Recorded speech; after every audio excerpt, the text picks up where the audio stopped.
Russia is in its 5th month of waging war against Ukraine. We've seen Russia's numbers about its economy, but now we have the real numbers. We do, and Russia's economy is living a huge lie. Yet Putin is still bombing Kyiv, trying to invade their neighbor and expand Mother Russia. Yeah, we covered in February the West's main response to the conflict, which was weaponizing finance with sanctions. But you may have heard some headlines recently that Russia's economy is surprisingly resilient to those sanctions. You may have heard that the Russian ruble has fully recovered. You may have even heard that Putin was prepared for all these sanctions because he sanction-proofed his economy. Well, think again, because according to a squad of Yale Bulldog professors, you heard wrong. What you heard is because Russia is lying about their economy. So Yale University just published what they call the first complete economic analysis of Russia's economy post-Ukraine war. It's a working title. Right.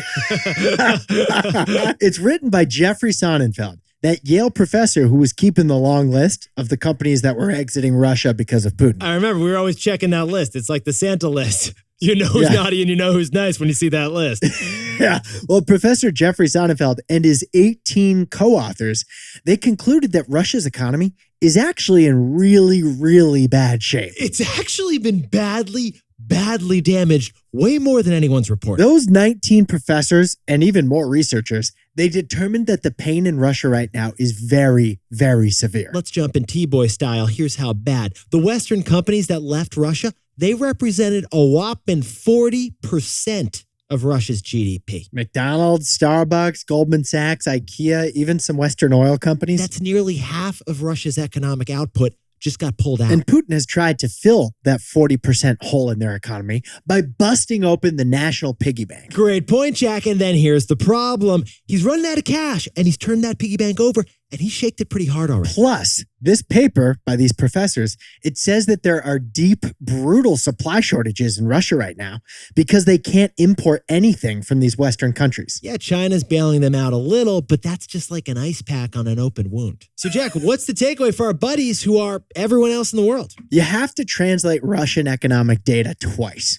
The language and then the propaganda. Besties, in the United States, our economic data, it is solid. Our institutions are historically independent of politics. It's solid data. But according to this paper, Putin has a long and shameful track record of political interference with government data. If the data doesn't support his politics, he manipulates it, and he does it quite a bit. That's why reading Russia's economic data is, and I quote from this paper, it's like drinking from the fountain of Russian propaganda. Again, those are Professor Sonnenfeld's words. He says that Russia has cherry-picked and selectively tossed out unfavorable statistics while keeping the favorable statistics. In Soviet Russia, data chooses you.